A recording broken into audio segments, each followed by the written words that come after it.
Assalamualaikum warahmatullahi wabarakatuh. Selamat pagi, salam sejahtera, salam sehat semua. Ya, kembali lagi dengan saya moderator kali ini. Tadi saya sebagai penyambut dalam acara ini sekalian, dan saat ini saya menjadi moderator untuk membimbing acara ini setidaknya sampai jam 12 ke depan. Nanti acara ini akan terbagi menjadi 2 sesi. Sesi pertama itu ada duet maut dari bapak-bapak kita, yaitu Prof. Heru Kurnianto dan Pak Irmanto, yang akan sharing tentang ilmu dan pengalaman beliau.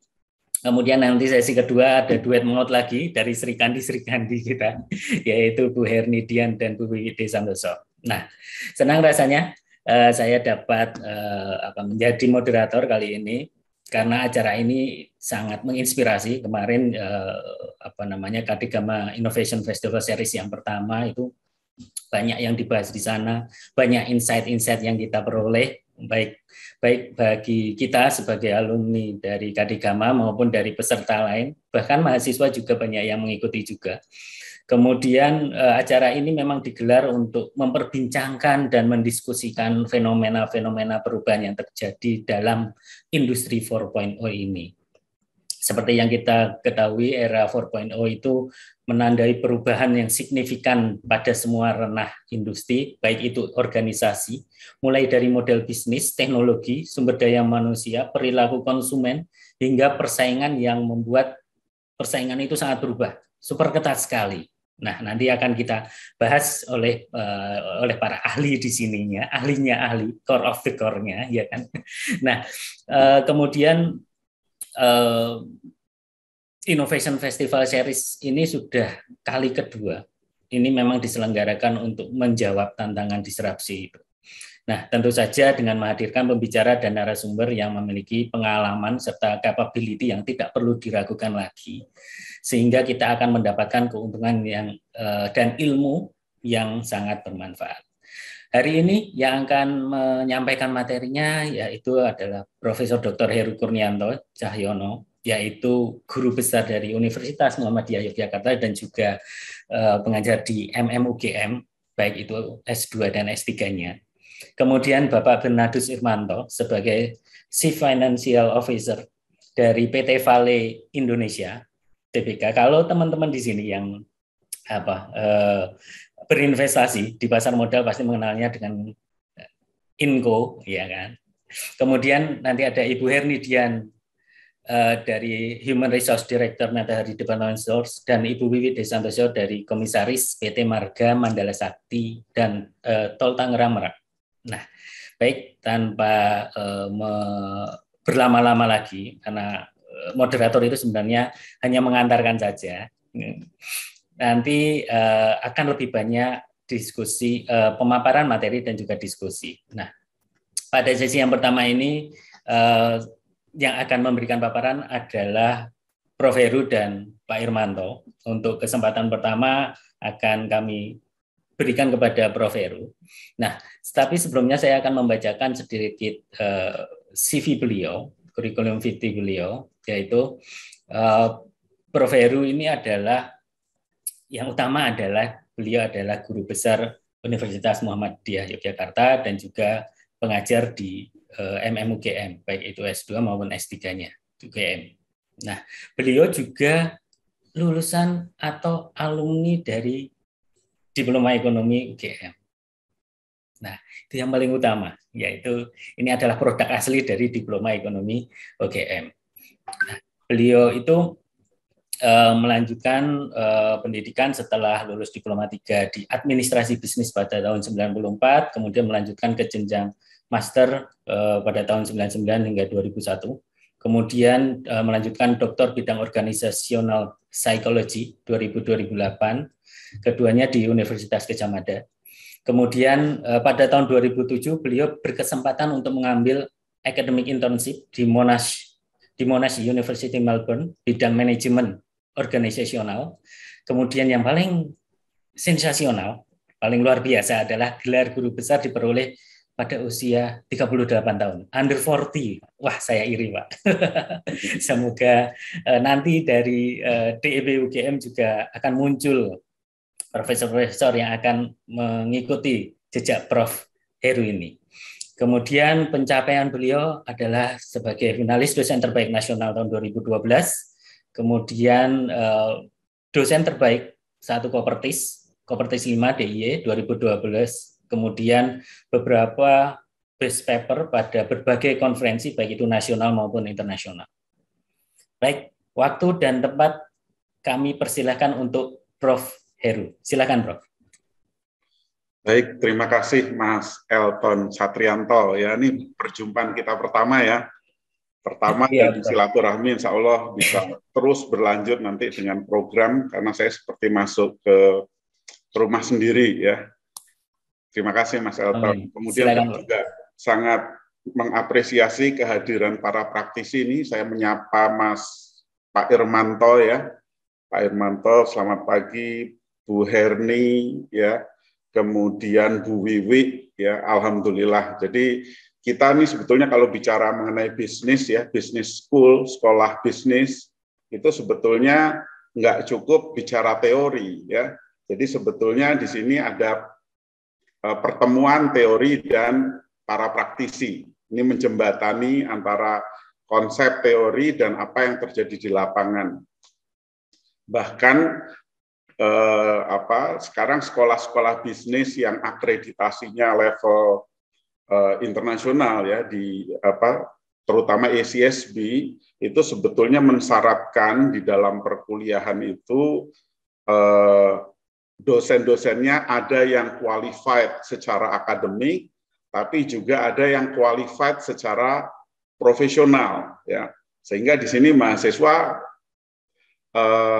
yang dibangun nanti outputnya adalah pertama being ya, aspek karakternya, kemudian knowing ya, pengetahuannya, dan doing ya, bagaimana dia nanti mengaplikasikan dalam di tempat kerja ya, apalagi kalau itu bicara MBA ya. Kebetulan saya mengajar di MM Gajah Mada, jadi MM Gajah Mada ini kan salah satu atau bahkan MM pertama di Indonesia yang menembus akreditasi 5% perguruan tinggi terbaik dunia ya untuk business school. Jadi saya kira ini pembelajarannya saya kira sangat luar biasa dengan mempertemukan antara konsep dan praktek. Kemudian topik hari ini juga luar biasa ya, karena diploma ini juga, ini kan vokasi ini juga banyak bicara di level praktek ya, lebih banyak ke sana porsinya, sehingga saya kira memang sangat baik sekali dengan kombinasi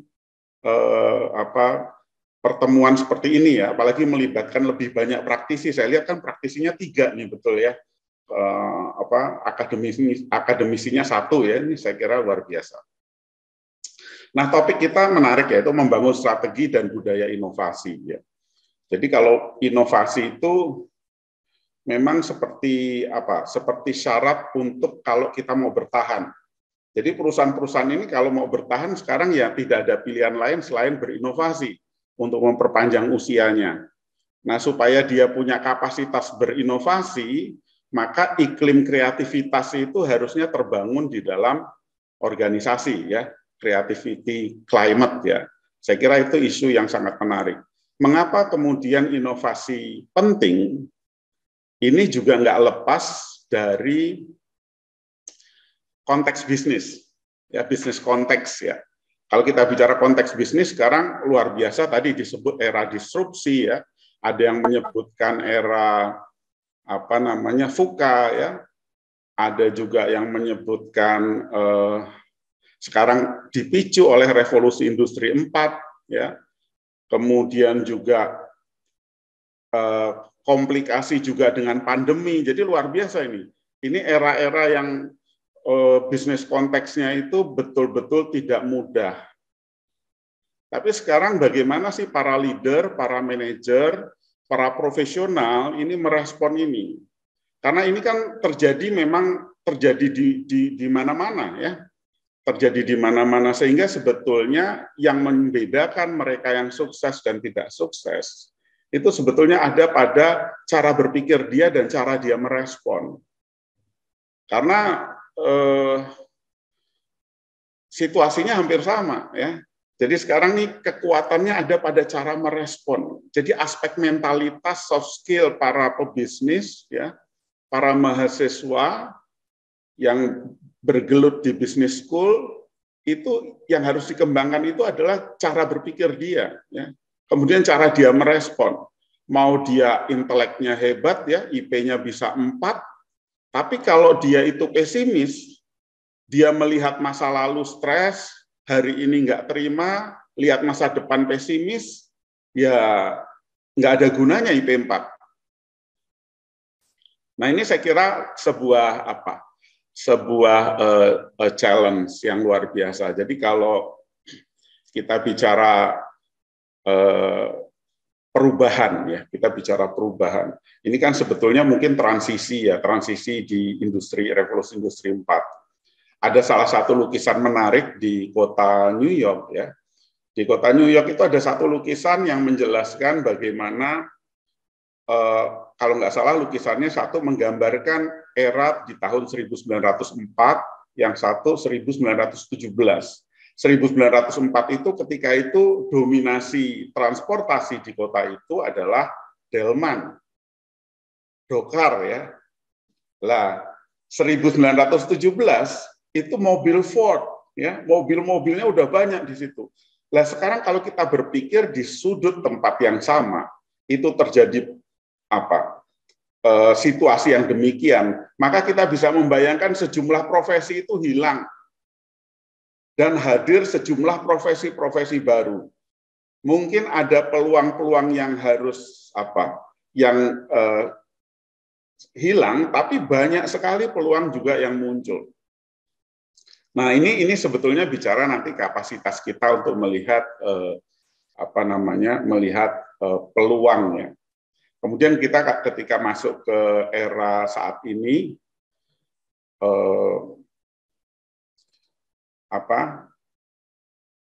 kalau saya mungkin saya mungkin paling tua nggak ya saya di sini, ya. Saya sama Mbak Anissa, saya pasti lebih tua lah dari Mbak Anissa, ya. Tapi kalau sama Pak Elton juga mungkin lebih tua, ya. Kalau Pak Irmanto nggak ada, Pak Irmanto mungkin tua saya juga, ya. Saya belum pernah.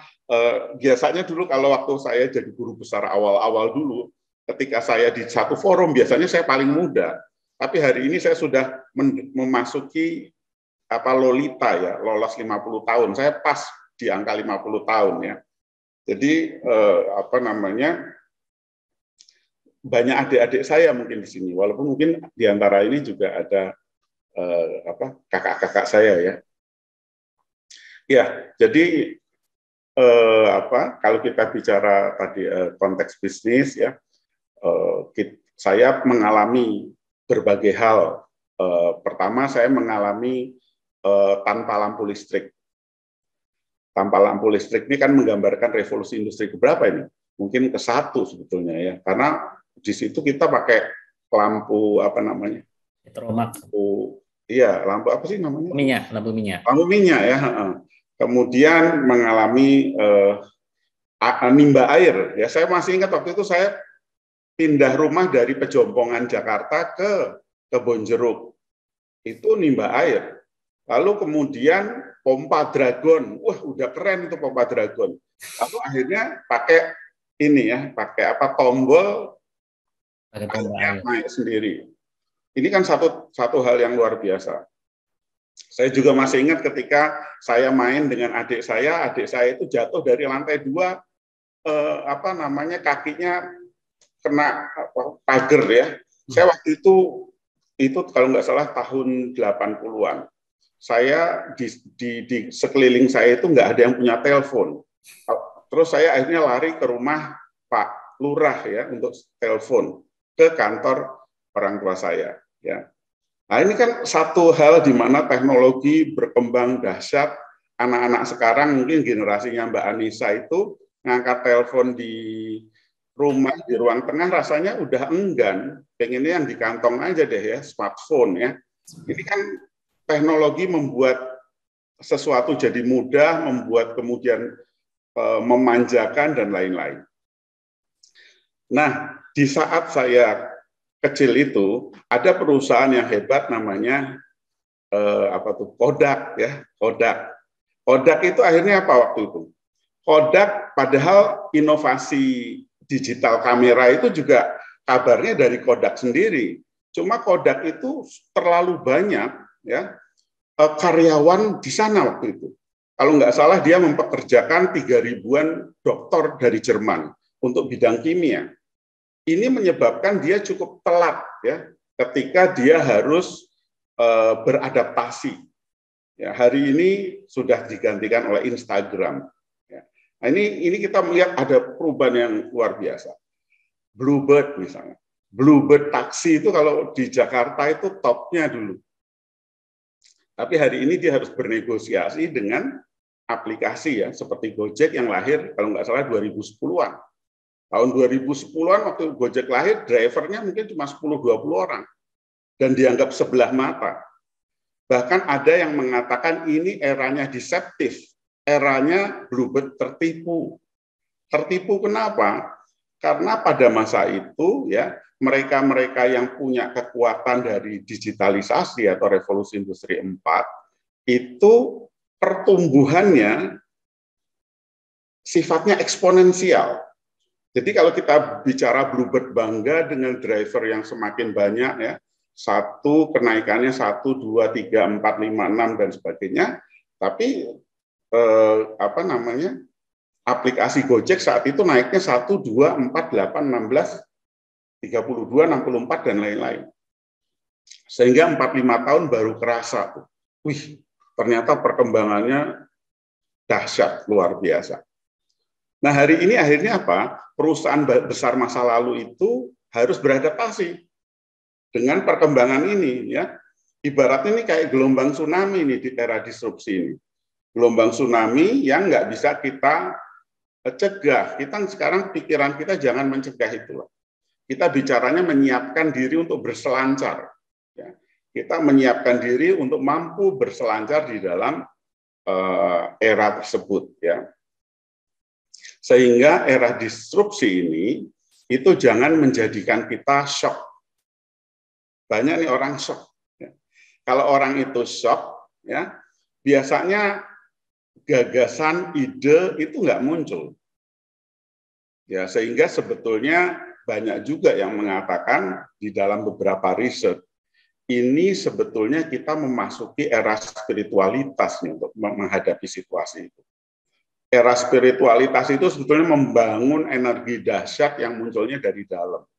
Ya, bagaimana dia memaknai apa yang dia lakukan, ya, bagaimana punya gagasan-gagasan hebat berbasis pada intrinsik, ya, aspek-aspek yang ada dari dalam. Sehingga dari sinilah ya nanti mereka akan memunculkan potensi-potensi besar. Nah, sekarang kalau kita melihat era perubahan seperti ini, ya kita bicara pada skop individu dulu, level individu. Kalau kita bicara level individu, maka sekarang sekolah-sekolah bisnis menyiapkan para lulusan ya yang punya kecerdasan intelektual quotient. Ya. Dia punya kecerdasan intelektual. Tapi kecerdasan intelektual ini biasanya mainnya hanya di kognitif, ya, kemampuan analisis, kemampuan rasionalitas, kemampuan logika. Nah, kalau kita bicara analisis logika, ya, bisnis itu beyond. Bisnis itu beyond dari analisis dan logika.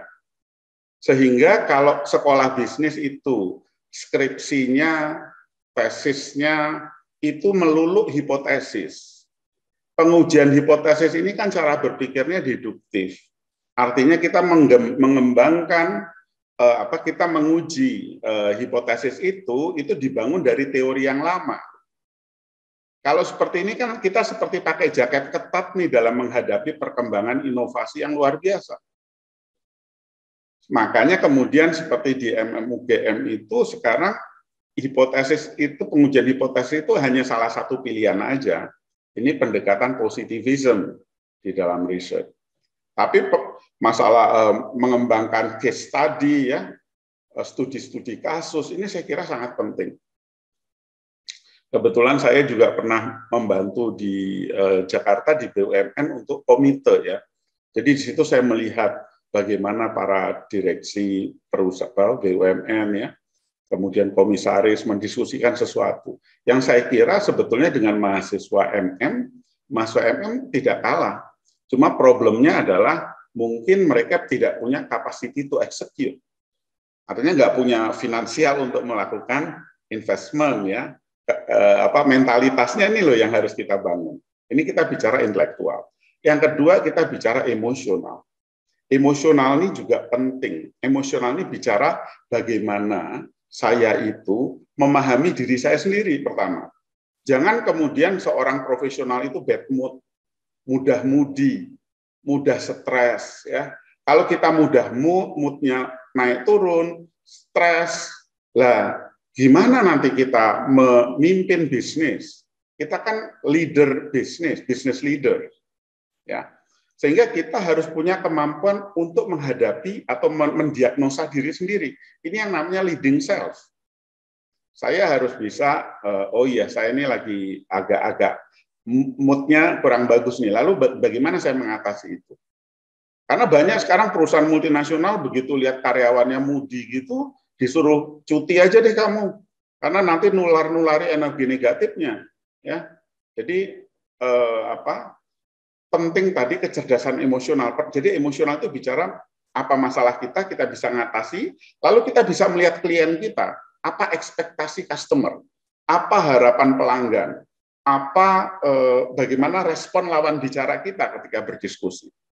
Nah, ini menjadi satu hal yang penting, ya. Jadi kita nih kalau punya kecerdasan emosional berarti kita bisa memahami diri kita, memahami orang lain, ya, dan kita bisa memberikan alternatif solusi bagi mereka. Jadi kita sudah tuntas, ya, melit kita sendiri. Dan yang ketiga, ini kita ngobrol aja nggak apa-apa ya Pak Elton, ya, saya belum sempat menyiapkan itu. Silakan Prof, silakan. Ya. Terus yang ketiga itu kecerdasan kecerdasan eksekusi. Ya, jadi banyak orang-orang itu punya kebiasaan procrastination, suka nunda-nunda nih, suka menunda, suka tahu hal yang baik, tapi dia tidak melakukan hal baik itu.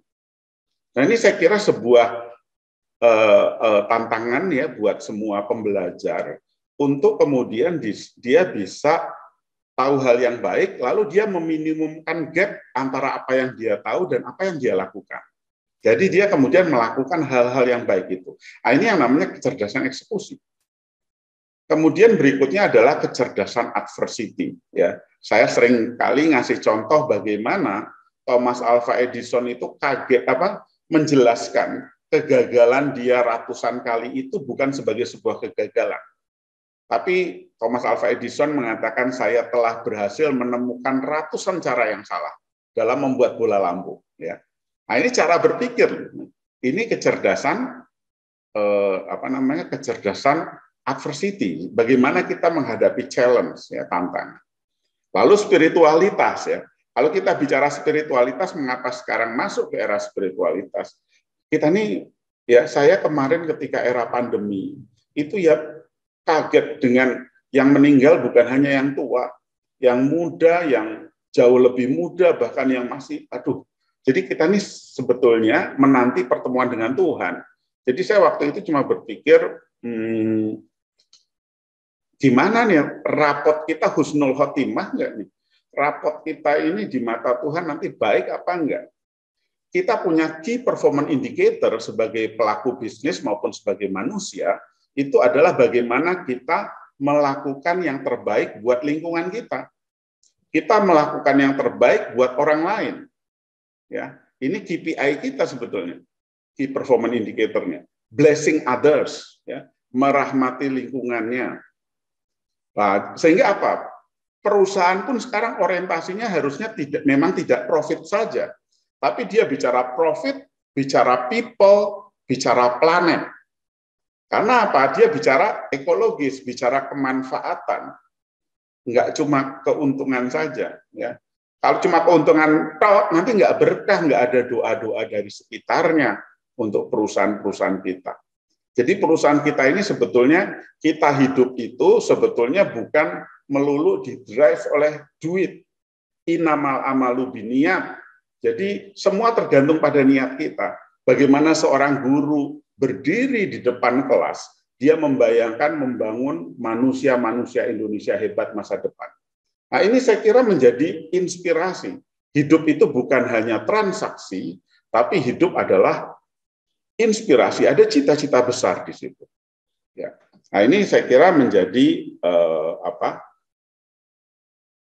cara berpikir CEO masa depan, saya kira. Jadi CEO itu adalah orang-orang yang kaya di dunia, masuk surga.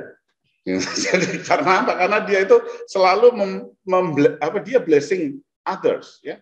Dia merahmati kehidupan. Yang ada di dalam tarikan nafasnya adalah bagaimana melakukan empowerment pada ekonomi bangsa, ekonomi masyarakat. Saya kira kalau semua seperti ini, maka saya membayangkan tatanan bisnis itu akan tertata dengan sendirinya. Karena orang-orang sebetulnya berlomba-lomba berbuat baik dengan kapasitas yang luar biasa tadi. Ya. Nah, sekarang kita kembali lagi tadi masalah era disrupsi. Disrupsi ini kan sekarang ini saling membunuh nih kacamatanya.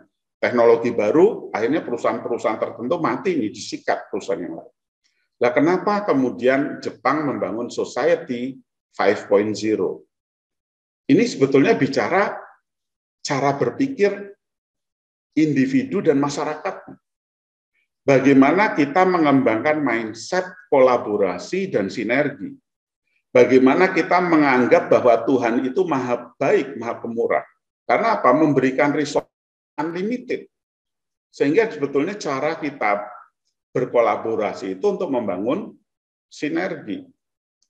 Sementara kalau kita berasumsi Tuhan itu pelit, maka sebetulnya kita akan saling mengalahkan satu sama lain. Karena apa? Karena resources-nya terbatas, ya, sumber daya itu terbatas. Ini saya kira menjadi dari sisi mindset, ya, itu penting dibangun namanya abundant mindset, mindset keberlimpahan. Karena orang-orang sukses itu sebetulnya orang-orang yang berlimpah secara mental. Orang-orang kaya bukan dilihat dari jumlah deposito, jumlah simpanan, dan lain-lain, tapi pada cara berpikir dia. Ini yang dimulai dari dunia itu menjadi begitu indah, itu bukan berarti dunia memfasilitasi apa yang kita mau, tapi depend pada bagaimana kita mengubah cara berpikir kita. Mau nggak kita merubah cara berpikir kita? Nah, ini saya kira penting karena apa? Karena janji Tuhan adalah kalau Anda itu mensyukuri, ya, bersyukur, nikmat akan dilipat gandakan. Nah, sekarang bisa nggak kita mensyukuri capaian-capaian kita? Jadi capaian-capaian ini, ya, kemudian kita juga berpikir blessing others, maka kebaikan itu akan datang dengan sendirinya. Ini cara berpikir spiritualitas. Jadi saya berbuat baik itu adalah sebuah kebutuhan dalam bisnis. Jadi sementara banyak orang merasa berbuat baik itu adalah barang mewah. Padahal berbuat baik itu sesuatu yang sebetulnya kebutuhan kita sendiri. Jadi saya juga punya adik, ya, kebetulan adik kandung saya itu pimpinan salah satu bank waktu itu. Kemudian dia meninggal usianya masih muda, ya, usia sekitar 45. Lalu saya ketika memandikan jenazahnya, ya, berkali-kali saya dapat telepon dari teman-temannya dan menceritakan, jadi dia nggak percaya adik saya meninggal itu, dan dia mengatakan orang ini sangat baik, ya, sangat baik. Itu saya kemudian merasa, waduh, sebetulnya cita-cita kita hidup itu kan ketika setiap orang itu mengapresiasi kita ketika akhir hidup kita. Dia pelaku bisnis juga. Ya, jadi saya merasa wah ini salah satu yang juga harus kita bangun mindset bahwa kita long term-nya kita itu sampai ke kehidupan nanti, ya, long term orientation, ya, orientasi kita. Kita kembangkan tadi budaya inovasi dengan mengembangkan apa? Misalnya kalau kita bicara perusahaan, hari ini perusahaan-perusahaan mungkin akan melakukan upaya untuk restructuring ya, supaya punya kapasitas merespon cepat. Ya. Karena apa? Karena perubahan di luar sangat cepat. Culture ini kan sebetulnya orang dulu bilang culture ini harus strong culture. Oke lah, strong culture, budayanya kuat. Tapi kalau budaya kuat, pertanyaannya apakah dia bisa beradaptasi dengan perubahan di luar? Karena kita bicara ada external fit, ya, fit antara environment dengan perusahaan, lalu internal fit antara semua fungsi-fungsi bisnis yang ada di perusahaan itu sendiri. Akhirnya muncul konsep yang namanya adaptive culture. Jadi culture-nya tetap strong, tapi strong-nya itu bukan berarti dia lambat dalam menghadapi perubahan. Karena mungkin learning, pembelajaran, itu bagian dari culture itu sendiri, values culture itu sendiri. Jadi bagaimana perusahaan ini selalu mengembangkan budaya belajar, misalnya. Nah, jadi akhirnya kita memaknai perusahaan itu seperti kata Profesor Gareth Morgan, perusahaan itu sebetulnya bisa Anda lihat sebagai mesin, jadi dia mengubah input ditransformasi menjadi output, tapi bisa juga kita melihat perusahaan itu kayak makhluk hidup, kayak organisme. Dia muncul ya, ada masa embrio, growing, mature, dan decline ya. Kemudian dia menurun ya. Nah, ini kita melihat dari kacamata organisme. Jadi kita hari ini mengatakan bahwa setiap orang di dalam perusahaan, kriteria yang harus kita bangun adalah pembelajar. Dia bisa belajar dan bisa teamwork, itu menjadi hal yang penting. Dia bisa belajar, dia selalu menjadikan dirinya itu siswa dan mentor. Pemimpin itu mentor, tapi juga siswa. Menti ya, mentor dan menti, itu sekaligus. Seperti seorang dosen, dosen itu juga adalah mahasiswa. Ya, guru itu adalah siswa. Karena pada saat yang sama, dia memberi sharing knowledge, tapi di sisi lain juga dia belajar juga. Nah, ini saya kira hal-hal seperti ini juga penting dibangun. Ini levelnya ada di mental. Lalu kemudian pemimpin juga ketika bicara situasi yang begitu cepat perubahannya, maka dia harus bisa membangun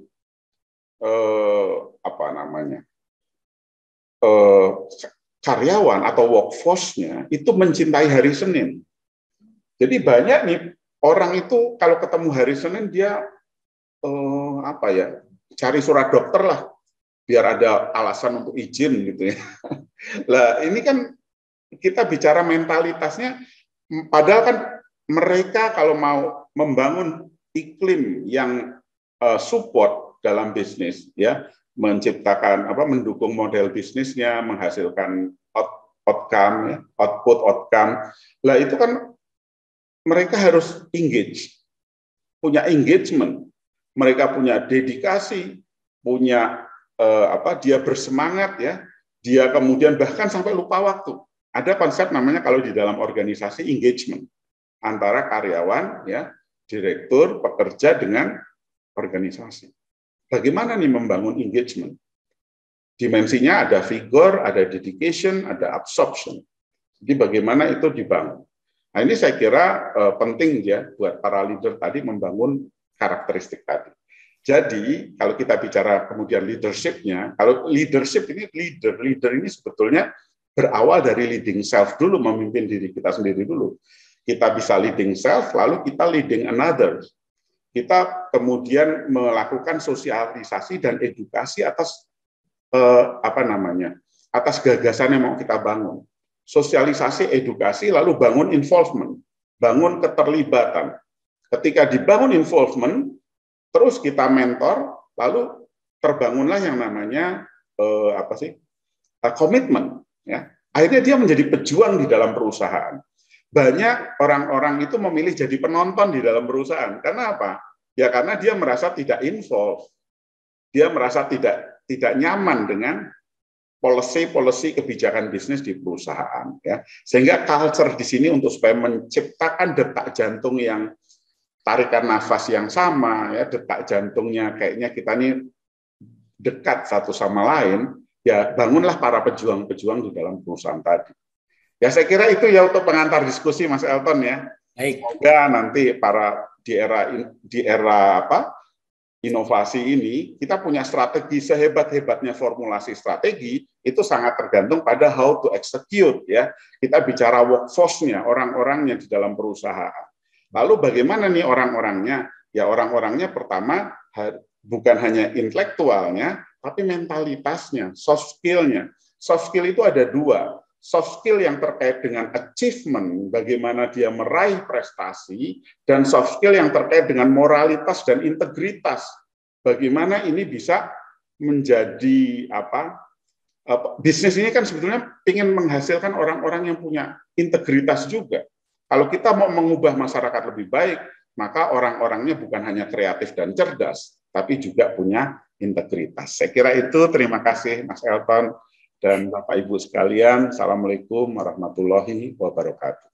Waalaikumsalam warahmatullahi wabarakatuh. Terima kasih sekali Prof. Heru Kurnianto atas paparannya sangat luar biasa, Prof, dan menginspirasi, dan juga nanti akan kita sambung dengan diskusi ya, Prof. Ada beberapa poin di sini yang perlu digarisbawahi, yaitu tentang perkembangan teknologi yang ada saat ini itu menyebabkan beberapa profesi ke depannya itu pasti akan ada yang hilang, tetapi juga itu akan memunculkan banyak peluang atau profesi-profesi baru lainnya. Kemudian perubahan teknologi menyebabkan perubahan perilaku konsumen, seperti yang terjadi tadi yang disampaikan dari Kodak dan juga Bluebird, sehingga perusahaan harus juga beradaptasi dengan itu. Kemudian perusahaan harus beradaptasi dengan gelombang disrupsi dengan ketenangan agar dapat berpikir dan memutuskan dan mengambil langkah yang tepat.